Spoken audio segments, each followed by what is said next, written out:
जनाब जम्मू कश्मीर की खबरों की और बात जरा करते हैं उस प्रोजेक्ट की जिसके अनाउंसमेंट के फौरन बाद एहतिजाजी मुजाहिरे हुए हैं।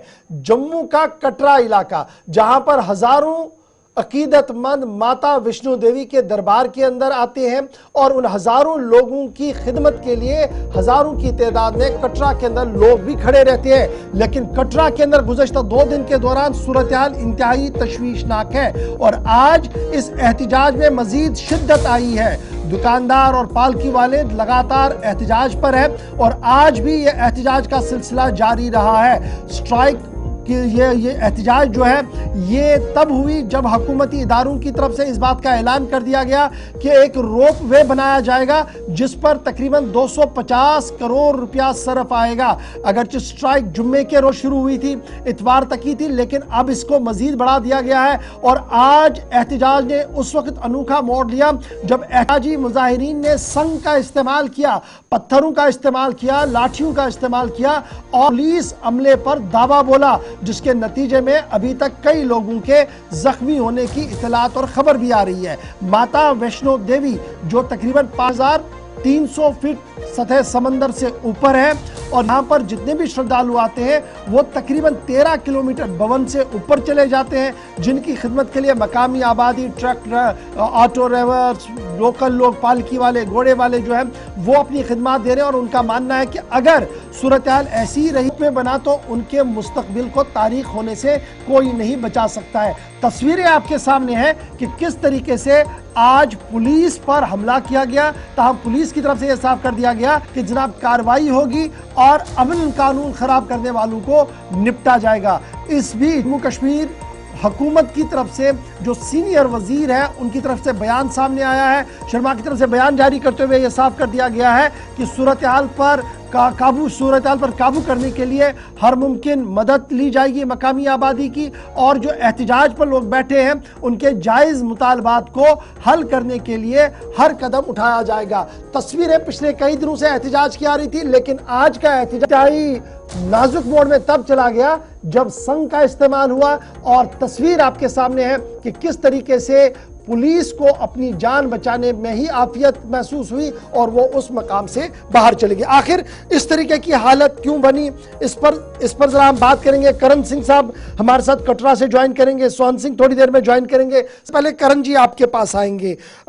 ये जो आज कुछ तस्वीरें सामने आई जो माना जा रहा है कि नहीं आनी चाहिए थी, पुलिस और एहतिजाज पर बैठे लोगों के बीच झड़प हुई है, तब की बुनियादी वजह क्या बनी? अगर सब कुछ फ्राइडे से पीसफुल चल रहा था, प्रोटेस्ट भी चल रहा था, इस तरीके की बड़ी कम विजुअल्स आए थे जहां पर एहतिजाज पर बैठे लोग और पुलिस के बीच झड़प हुई। आज क्या कुछ हुआ जिसकी वजह से ये झड़प हुई? सबसे पहले जरा इस पर बात हो। आज हम 3 दिन से जो हमारा प्रोटेस्ट चल रहा था बिल्कुल पीसफुल चल रहा था। आज ये जो हंगामा हुआ है ये श्राइन बोर्ड की तरफ से प्रायोजित था। ये कुछ लोग श्राइन बोर्ड की तरफ से जिन्होंने ये हल्ला गुल्ला किया।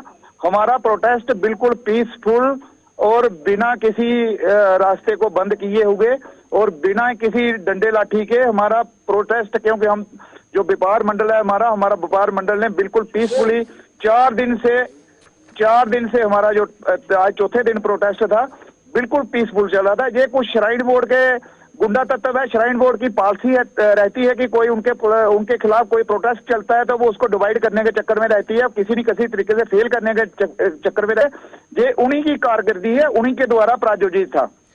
अच्छा, ये जो आज लोग पुलिस के पीछे पड़े थे, पत्थर चला रहे थे, आपको मानना है कि इनको श्राइन बोर्ड ने उकसाया कि आप ऐसे करें ताकि एक और रंग इसका लगे? इससे श्राइन बोर्ड को क्या फायदा होता और क्या व्यापार मंडल ने उन लोगों की आइडेंटिफिकेशन की है कि आखिर ये कौन लोग थे जिन्होंने जो पुरअमन धरना प्रदर्शन चल रहा था इसको उग्र रूप देने की कोशिश की? ये हम पुलिस के साथ हमारी बातचीत चल रही है और इसकी जो जांच हो रही है, इस जांच में जो पहचाने जाएंगे और हम उनको आइडेंटिफाई करके देंगे। जब जो वो आइडेंटिफाई होंगे, हमारे जो प्रोटेस्टर थे 4 दिन की वीडियो, अब 3 दिन की लाइव वीडियो हर जगह पड़ी है, आप वीडियो विजुअल पड़े हुए हैं। ये हमारे साथ नहीं थे, ये श्राइन बोर्ड की कुछ पर्सनल लेबर थी जो श्राइन बोर्ड के जहां ही काम करती है। श्राइन बोर्ड का ये था कि इनको आपस लड़ा के जहां पे माहौल खराब करके इस एजिटेशन को फेल करने के लिए श्राइन बोर्ड द्वारा ये किया। तो करण जी अब ये बताइएगा, इशू रोपवे को लेकर है और रोपवे का मामला आज का नहीं है, पिछले कई महीनों से लगातार हम सुन रहे हैं कि रोपवे वहां पर बनेगा। फिर पहले दिन से लगातार सरकार, श्राइन बोर्ड और आपके बीच में बातचीत भी हुई कई बार। तो ये मामला अटक कहां पर रहा है, हल कहां पर नहीं हो रहा? और आपको क्या लग रहा है कि अगर श्राइन बोर्ड ने रोपवे बनाया तो ये सारे लोग वहां पर है बेरोजगार हो जाएंगे? देखिए, सबसे पहले ये जब से रोप वे का मसला चला था, पहले हमारी स्ट्राइक हुई थी 1 दिन की।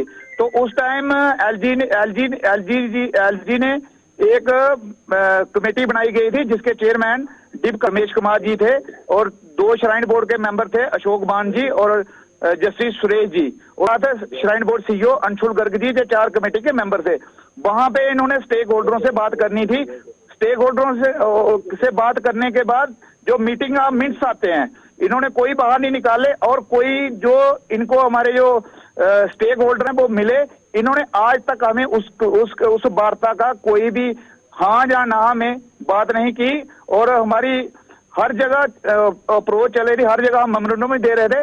तो सीईओ ने भी हमारे साथ प्रॉमिस किया था कि मैं 15 दिन के लिए काम बंद कर रहा हूं और जगह जगह एक दिन संडे को सीईओ प्रेस कॉन्फ्रेंस करता है, CEO shrine board press conference करता है कि मैं गुंडोले के काम को हरी झंडी दे रहा हूं, हाथ बिना बात की हुई, और लोगों को दिखाने के लिए कि मैं 2 साल से हम बातचीत कर रहे हैं। और बातचीत जो हमारे साथ बातचीत हुई, इन्होंने बातचीत में हमारी कोई बात सुनी ही नहीं, और सुनी हुई जो बात तो हमारी पूरी सुनी, उसको रिजेक्ट भी नहीं किया और मानना भी नहीं। और मानने उसका ये नतीजा निकला कि इन्होंने जब जैसे ही दोबारा काम लगा, 1 लाख आदमियों का रोजगार कटरा में चलता है और 5 लाख आदमी उस पर डिपेंडेड हैं। 1 लाख आदमी रोजगार होना कोई छोटी बात नहीं है। और दूसरा ये आस्था का भी मसला था कि आस्था भी खंडित हो जाएगी। ये नया एक वैष्णो देवी ट्रैक बना रहा है। श्राइन बोर्ड का पर्पस है वैष्णो देवी की यात्रा मेंटेन रखने के लिए, और आस्था है जो वैष्णो देवी की, उस आस्था को मेंटेन रखने के लिए। पर श्राइन बोर्ड यात्रा ही खंडित करने के चक्कर में पड़ा है, अपने पैसे कमाने के चक्कर में। श्राइन बोर्ड ने अपना रेवेन्यू जनरेट करने में, और इसमें कुछ लोग, बड़े से लोग मिले भी होंगे जिनको अपना कोई पर्सनल गंडोले से बेनिफिट होगा। तो इसलिए ये मसला आगे बढ़ा, और जहां के जो हमारे विधायक हैं उन्होंने भी ये थोड़ा सा श्राइन बोर्ड का पीठ थपा दी कि मैं आपके रोपवे का वेलकम करता हूं। इसी से ये मसला ज्यादा उग्र हुआ और आगे ये मसला अच्छा आज मसला रोड पे हुआ। आपका ये मानना कि अगर रोपवे लगा तो रोपने से हमारा रोजगार खत्म होगा वहां पर, और ये जो लाखों लोग एक श्रद्धा के साथ जुड़े हैं, इस यात्रा के साथ जुड़े हैं, वो बेकार हो जाएंगे? तो याद रखिएगा, जब हम रोपवे की बात करते हैं तो इससे ज्यादा रश और इसी तरीके का रश जो है वो गुलमर्ग में भी होता था। और जब वहां रोपवे लगा वहां पर भी लोगों को इस तरीके की इंस्टीट्यूशन, इस तरीके की बात सामने आई थी कि शायद वहां पर भी रोजगार घटेगा, लेकिन वहां तो ज्यादा फर्क नहीं पड़ा। तो कैसे आप ये एडजस्ट कर पाएंगे कि जनाब अगर यहां पर ऐसा हो तो सब कुछ खत्म हो जाएगा, हमारे हाथ से सब कुछ निकल जाएगा? इसके पीछे बहुत कारण है। ये वैष्णो देवी यात्रा है, हमारे पास ना तो डल लेक है, ना ही हमारे पास गुलमर्ग है, ना ही हमारे पास सोनामर्ग है। पास वैष्णो देवी की आस्था ही है, और वैष्णो देवी ट्रैक पे जो काम करने वाले लोग हैं, इनके पास यही, जहाँ कोई इंडस्ट्री नहीं है, कोई कुछ नहीं है, हमारे पास सारा कुछ यही है। वो गुलमर्ग की बात हो रहा है, वहां पे टूरिस्ट जाता है, वो टूरिस्ट 4-4 दिन के लिए जाता है, 5-5 दिन के लिए टूरिस्ट जाता है। हमारे यहाँ आता है पिलीग्रम होता है, यात्री आता है यात्रा की भावना से। हमारा पहला दर्शन होता है भूमिका मंदिर से शुरू होता है, बाणगंगा दूसरा दर्शन है, चरणपाद को जहां माता के चरण चिन्ह है वहां पे तीसरा दर्शन है, उसके बाद अर्धकुंवारी जहां माता रानी 9 महीने रही थी वो गर्भ जून है, और उसके बाद वैष्णो देवी में जाके दर्शन करते थे। और श्राइन बोर्ड की पॉलिसी है, पैसे के चक्कर में, श्राइन बोर्ड रेवेन्यू इकट्ठा करने के चक्कर में, श्राइन बोर्ड द्वारा कई सालों से हमारी जो पुरानी गुफा थी माता रानी की वो भी बंद की हुई है। इसी से श्राइन बोर्ड के मंशा पे शंका होती है, नहीं तो हम कोई नहीं कहो। श्राइन बोर्ड ने बिजनेस बना के रखा है, जो लाइन पे लगा होता है उसको पीछे करके 2000 देके गुफा के आगे बढ़ाया जाता है, और 31,000 देके 15 मिनट के लिए अंदर दर्शन करवाए जाते हैं। ये श्राइन बोर्ड एक बिजनेस बनाना चाहता है तिरुपति बाला की तरह। और हमारी ये यात्रा की आस्था है, वैष्णो माता हमारी कुल देवी है, हमें 86 से वैष्णो देवी से निकाला गया था। ये पूरा गांव वही बारीदारों का है, और हम अपने बूते पे काम कर रहे हैं और लोगों को रोजगार प्रोवाइड कर रहे हैं। इसमें श्राइन बोर्ड चाहता है कि ये जितना भी हमारा कारोबार है सारा खत्म करके हमें तीसरी बार उजाड़ रहा है श्राइन बोर्ड। ये कतई मंजूर नहीं है, ना ही आस्था के साथ खिलवाड़ होने देंगे और ना ही ये होने देंगे। चलिए ठीक है जी करण जी, आप हमारे साथ ज्वाइन किए, आपका बहुत शुक्रिया। थोड़ी देर में सोन ज्वाइन करेंगे, एक और ताजिर है, उनसे भी हम बात करेंगे, जानने की कोशिश करेंगे कि अब लाइन ऑफ एक्शन क्या है। अच्छा, अब इसमें ये देख लीजिए, ये जो तस्वीर है ना, इस पर कहा जा रहा है जनाब ये हमारे लोग ही नहीं है। तो मैं ये एक्सपेक्ट करूंगा कि जब ये आपके लोग नहीं है तो अब इनकी आइडेंटिफिकेशन होगी, इनको पुलिस के हवाले किया जाए, जिन्होंने आज इस तरीके का घिनौना काम किया कि पुलिस पर हमले किए और बाद में वहाँ सारी सिचुएशन एराइज हुई। दूसरा बड़ा सवाल ये है कि अगर हुकूमती इदारों ने कोई कदम उठाया तो स्टेक होल्डर्स के साथ क्यों बातचीत नहीं हुई? अगर बातचीत हुई है तो उन मिनट्स को आज सामने रखने की बहुत ज़्यादा ज़रूरत है। और ये जो नौजवान लोग आज एहतजाज कर रहे हैं, जिन्हें ये ख़तरा लाहक है कि जनाब हमारे रोज़गार पर शबखून मारा जा रहा है, इसको भी रोकने की अशद ज़रूरत है, इनके कॉन्फिडेंस को बिल्ड करने की ज़रूरत है। और मुझे उम्मीद है कि श्राइन बोर्ड, जिनका एक मार्वलस काम रहा है, ट्रिमेंडस काम रहा है, जिन्होंने हमेशा बेस्ट परफॉर्मेंस दिखाई है, वो इस बार भी विवेक से काम लेंगे और बात को इस तरीके से सामने लाकर साफ करेंगे ताकि ये हंगामा, ये एहतजाज, ये प्रोटेस्ट जो है ये ख़त्म हो। करण सिंह जी, सोन सिंह साहब बहुत शुक्रिया।